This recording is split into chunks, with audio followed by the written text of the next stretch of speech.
Hello guys, finalKenpachi, welcome to another Rachel Legends Fusion Reveal video. This fusion is going to be special guys. Why? Because it's going to be a Halloween fusion. Usually Plarium give us not that great champion on the Halloween. You guys can check the previous Halloween fusions. But I'm actually excited about this one. I think she's looking pretty cool and her skill kit looking interesting. We are going to talk about more. Is that worth to get this lady? End of the video, so stay tuned for that. I will try to do my best to show you guys her skill kit. But first, maybe you guys asking when. This fusion started on the October 23. She's from the Undead faction, Legendary Champion, Attack type, and the Force Affinity. It is going to be mixed fusion. Now let's take a look at her skill kit. Before we start reading her skill kit, you guys need to know one thing. She loves the number 3. Or the any number divisible by 3 guys, okay? Keep that on your mind.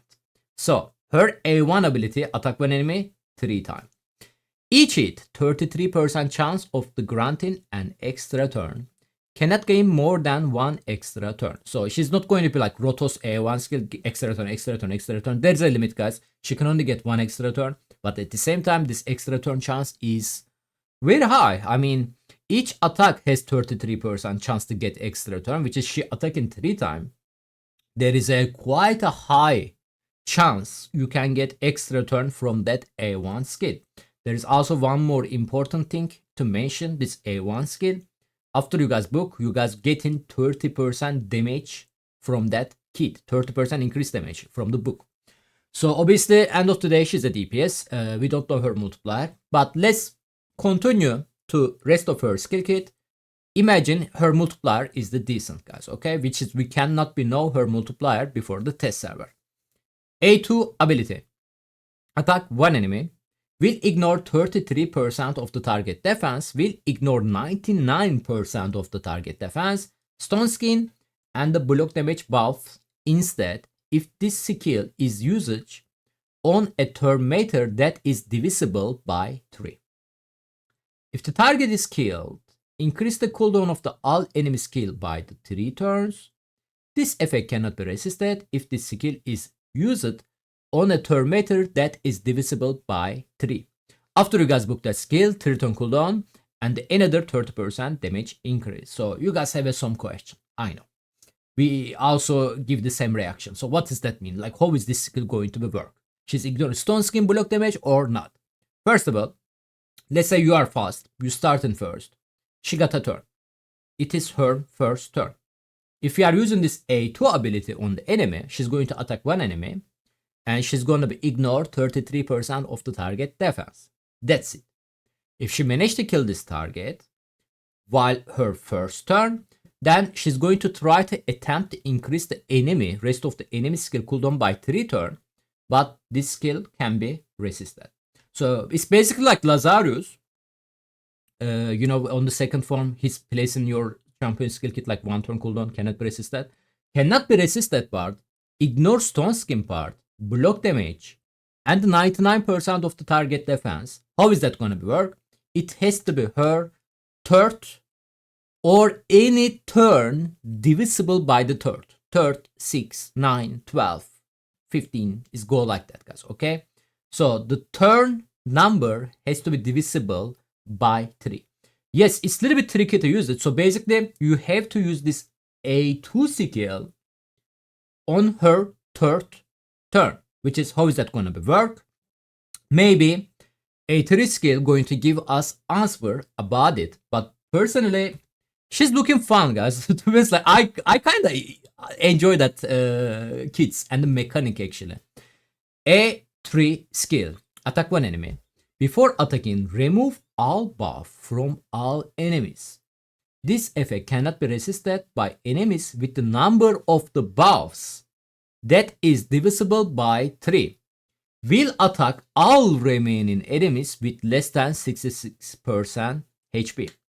Grants extra turn if this champion is under a number of buff that is divisible by 3.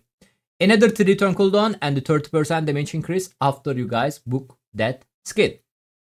So what's going on here again? First of all, if the enemy team, let's say full stone skin, which is pretty I mean, common on these days on the arena. And let's say they also have a booster set, okay? And the lightning cage or the feral set, you know, like if the enemy is under 3 buffs, guys, basically, okay? If the enemy is under 3 buffs, then they cannot be resist her remove buff abilities. But enemies has to be under 3 buffs, guys, okay? Like that's it, okay? And if this champion under 3 buffs, doesn't matter what enemy have, she's going to get extra turn from that skill.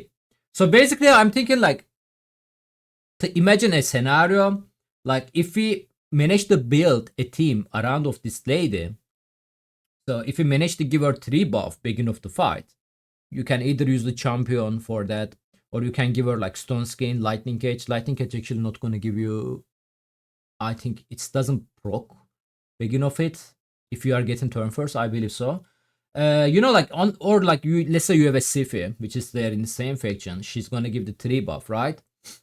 And you can use this ability, which is you can try to attempt to remove enemy buff. If the enemy is not under 3 buff though, they can be resist you. But maybe you can build or hybrid for that, you know, like a little bit accuracy. At least the enemy DPS champion cannot be resist, you know. So then she's going to attack that enemy DPS champion most likely, and she's going to get extra turn from that skill, right? Because she's under 3 buffs. And after that, guys, I'm thinking to use the A1 skill over there, which is attack enemy 3 times, very high chance to get extra turn, and she got 1 more turn, right? And lastly, A2 skill. Now we got third turn, we can ignore 99% of the target defense, stun skin, and the block damage buff. And we can fully lock out the enemies if we manage to kill a target from that skill, which is cannot be resisted. I think this is the mechanic I kind of find it to use this lady. Let me know if you guys have a different idea. Maybe with the Shuzan, you guys can also try like something else. But she's an extra turn, so I'm not sure like Shuzan is kind of needed there. But let us know, guys, below to the video. But her passive skill. Say her name. Each subsequent hit from this champion deal 33% more damage, stack up to 99%, reset after the bonus 99% apply, okay.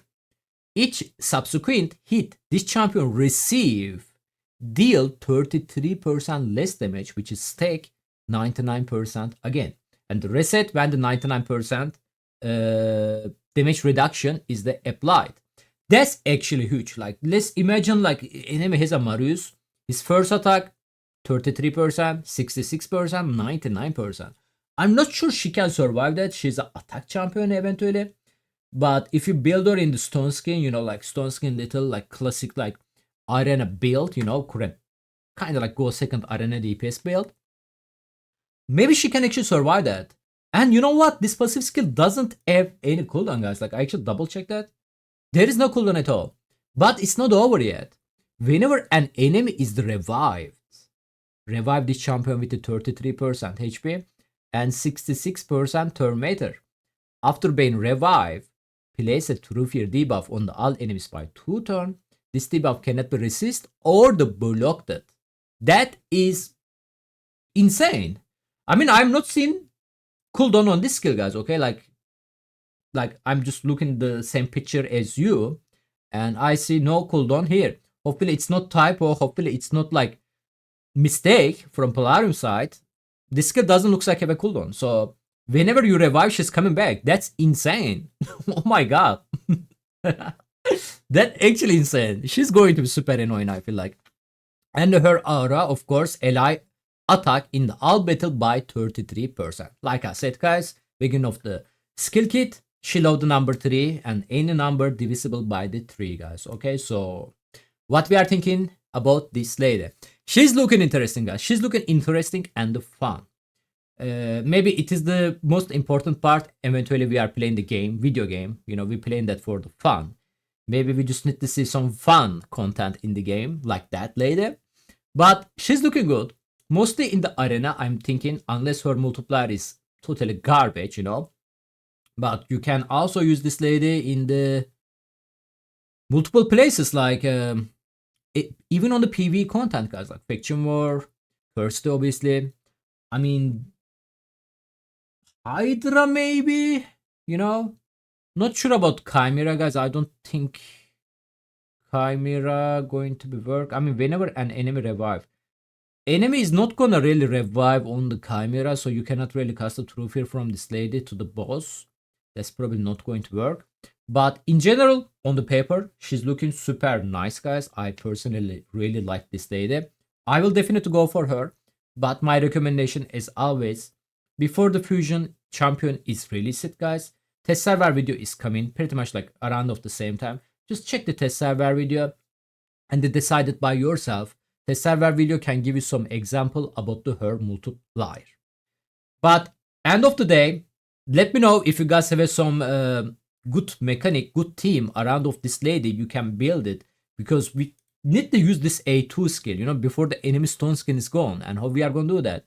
Again, I'm thinking like A3, A1, and the A2, stuff like that. But if you guys have, hey bro, like this champion can be very strong for that champion, if on the same team, stuff like that, leave your ideas below to the comment. Also, when you guys watching this video, there is going to be poll on my YouTube community tab. I'm going to ask you guys simple question. Are you guys like this fusion or not? Please vote that so I can see the what community is thinking about her. As always, thank you so much for watching, guys. Take care. Bye bye.